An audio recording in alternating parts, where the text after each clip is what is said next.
Welcome to Anusha blogs. అయితే మా Hanamma video పెట్టి వాయిస్ ఓవర్ ఇచ్చింది కదా వీడియోకి. మా హనమ్మ వాయిస్ ఎట్లుంది చెప్పండి ప్లీజ్. అయితే ఎందుకు హైదరాబాద్ వచ్చిందో చెప్పలేదు కదా, నేను చెప్తా చూడండి. ఎందుకు హైదరాబాద్ వచ్చినామంటే మా తాతది 2వ సంవత్సరికం అయితే పెడుతున్నాము. అందుకనేసి అందరం కలిసి మా చిన్న బాబాయ్ వాళ్ళ రూమ్కి అయితే వచ్చేసినాము. ఎందుకు ఊర్లో చేయకుండా ఇక్కడ చేస్తున్నామంటే మా అన్న పెళ్ళి 1 ఇయర్ కాలేదన్నమాట. సంవత్సరం లోపు ఇంట్లో పెట్టకూడదు అనేసి అందుకే ఇక్కడ కలిసి మా బాబాయ్ వాళ్ళ దగ్గర అయితే అందరు కలిసి పెడుతున్నారు.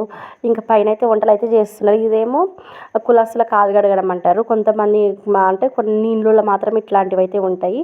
కులస్తులు కాలు కడగడం అంటే అక్కడ చిన్నగా అంటే అలుకుతారనమాట. అలికిన తర్వాత అక్కడ పసుపు కుంకుమ బొట్లు అయితే పెడతారు, పూలు గినంగా వేసి.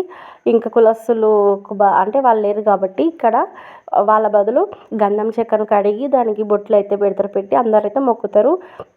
ఇక్కడైతే తాతయ్య ఫోటో పెట్టి ఇంకా తాతయ్యకి ఇష్టమైన వంటలు అన్నీ అయితే చేసి, ఇంకా మా నాన్న అయితే పెద్ద కాబట్టి ఫస్ట్ మా నాన్న అయితే సాంబ్రాణి ధూపం వేసి నైవేద్యాన్ని వారపుచ్చుతారు. తర్వాత మా బాబాయ్ వాళ్ళు కూడా సాంబ్రాణి ధూపం వేసి మా తాతయ్యకి అయితే మొక్కిండ్రు.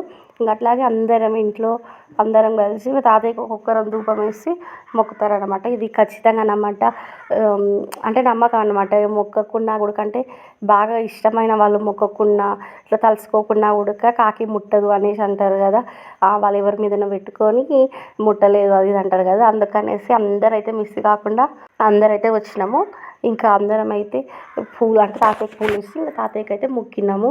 ఇంకా ఇవి అందరు మొక్కిన తర్వాత ఇంకా తాతయ్య మొదలుపెట్టిన కొన్ని నైవేద్యం అన్నీ తీసుకొని ఒక ప్లేట్లో పెట్టి కాకికి అయితే పెడతారు. కాకి ముడితే వాళ్ళు సంతోషంగా తృప్తి చెందారని, అంటే వాళ్ళు కాకి ముట్టడం వల్ల తిన్నారు సంతోషంగానే అన్నీ చేసినామని హ్యాపీనెస్ అయితే ఉంటుంది.